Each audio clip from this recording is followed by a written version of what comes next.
जनतेचे प्रश्न सोडवण्याकरिता आंदोलन करण्यात यावे, मेळावे घेण्यात यावे. 3 मुद्द्यांवर भीमशक्ती संघटनेचे विदर्भस्तरीय बैठक संपन्न. बघा काय म्हणाले खासदार चंद्रकांत हंडोरेजी, भीमशक्ती संघटनेचे संस्थापक, ग्राफिन वर्ल्ड न्यूजवर. या मेळाव्यामध्ये विदर्भातील 11 जिल्ह्याचे जिल्हाध्यक्ष पदाधिकारी उपस्थित होते.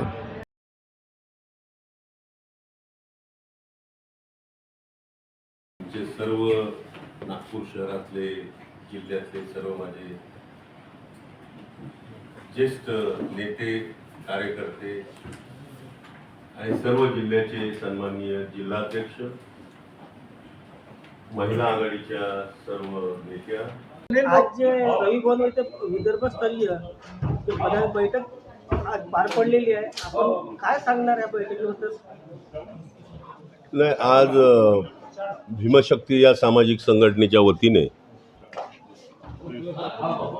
नागपूरमधल्या रवी भवनमध्ये पूर्व आणि पश्चिम विदर्भातल्या प्रमुख पदाधिकाऱ्यांची बैठक झाली. या बैठकीमध्ये महात्मा ज्योतिबा फुले यांची 20 शताब्दी जयंती साजरी करण्यासंबंधी चर्चा झाली. विदर्भाचे महान संत गाडगेबाबा यांची 150वी जयंती आहे, ती साजरी करण्याच्या संबंधी चर्चा झाली. शाहूराजे यांची 150वी जयंती आहे. तर अशा या महापुरुषांचा जो विचार आहे, संतांचा जो विचार आहे, तो आजच्या घडीला जे विषमतावादी प्रवृत्ती या देशामध्ये डोकं वर काढताना दिसत आहेत आणि या महापुरुषांच्या विचाराला बाजूला सारत आहेत. अशा वेळेस मग या महापुरुषांची आठवण व्हावी, त्यांचा विचार तळागाळामध्ये जावा, समानतेचा, बंधुत्वाचा, अहिंसेचा, समान स्त्री पुरुष एकत्रित राहण्याचा, हे सगळे या महापुरुषांनी या देशाला दिलेले शेकडो वर्षापूर्वीचे विचार आहेत. या विचार आदानप्रदान व्हावेत, लोक जनतेला ते कळावेत आणि जनतेनं या विचारानं पुढं मार्गक्रमण करावं, अशी भूमिका आजच्या या पदाधिकाऱ्यांच्या बैठकीमध्ये सगळ्या कार्यकर्त्यांनी मांडली. उपवर्गीकरणाचा जो विषय आहे, या संबंधात सुद्धा चर्चा झाली. सगळ्यांचं म्हणणं असं आहे की पहिल्यांदा जनगणना होऊ द्या. जनगणना झाल्यानंतर प्रत्येक समाजाची लोकसंख्या किती आहे त्याच्यावर चर्चा होऊ द्या.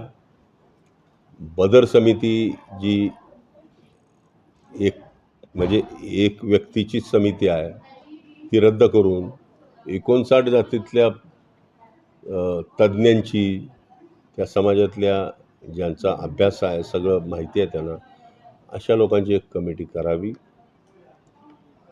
आणि मग या कमिटीच्या वतीने जो अहवाल सरकारला सादर केला जाईल,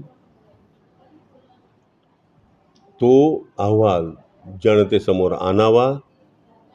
त्या जनतेकडून हरकती सूचना मागवण्यात याव्यात आणि मग त्याप्रमाणे शासन निर्णय, जे काय योग्य अयोग्य, या सगळ्या गोष्टींचा विचार करून शासनानं निर्णय करावा.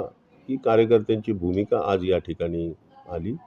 आणि त्याचबरोबर दोन्ही विदर्भामध्ये 11 जिल्ह्यामध्ये भीमशक्तीचं संघटन ताकदीनं वाढावं, जनतेचे प्रश्न सोडवण्यासाठी आंदोलनं करावीत, मेळावे घ्यावेत, या सगळ्या आणि संघटन मजबूत करून जनतेला न्याय देण्यासाठी प्रयत्न करावा, अशा एकूण या 3 मुद्द्यावर चर्चा झाली. या चर्चेमध्ये आमचे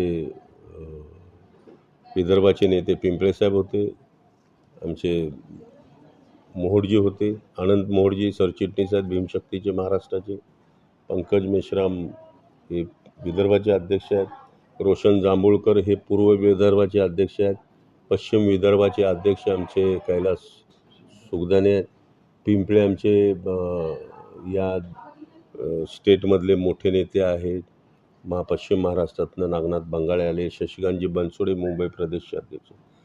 आम्ही सगळ्यांनी मिळून या संबंधामध्ये चर्चा केली आणि अशा पद्धतीनं कामकाज पुढं चालावं यासाठी सगळ्यांनी मार्गदर्शन केलं, सूचना केल्या. येणाऱ्या काही दिवसांमध्ये आपण जो मेळाव्याचे कार्यक्रम घेणार आहात महापुरुषांच्या 150 जयंतीनिमित्त ती कुठं घेणार आणि कशा प्रकारचा आढावा? नाही, आम्ही आता या जयंतीच्या, या महापुरुषांच्या संतांच्या जयंतीची पूर्वतयारी करण्यासाठी आजचा मेळावा या ठिकाणी घेतला.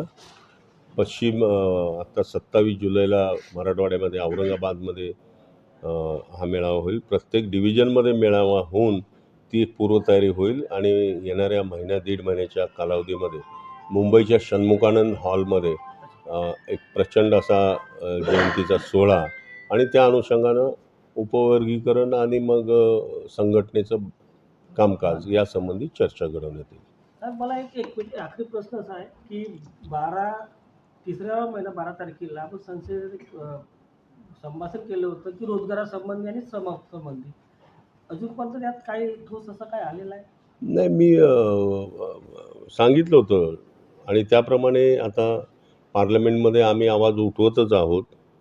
आता सरकारचं काम आहे त्याच्यावर निर्णय करायचं आणि सरकार निर्णय करेल अशी अपेक्षा व्यक्त करायला काय हरकत नाही. सर, संविधान चौकात जो पेट्रोल पंप आहे त्यातल्या आपल्यापर्यंत निवेदन पण पोहोचलेलं आहे. आताही तो बंद करण्याच्या कगारामध्ये आहे. डिपार्टमेंट माझ्याकडे निवेदन आलं तर निश्चितपणे मी तो बंद करू देणार नाही. पण ते बघायला लागेल बंद का करण्याचा निर्णय होतो. आलेलं आहे आपल्यापर्यंत. नाही, फक्त बघतो मी, ते माझ्यासमोर अजून आलं नाही, पण मी बघतो आणि निश्चितपणे त्याच्यावर काम करू. थँक्यू.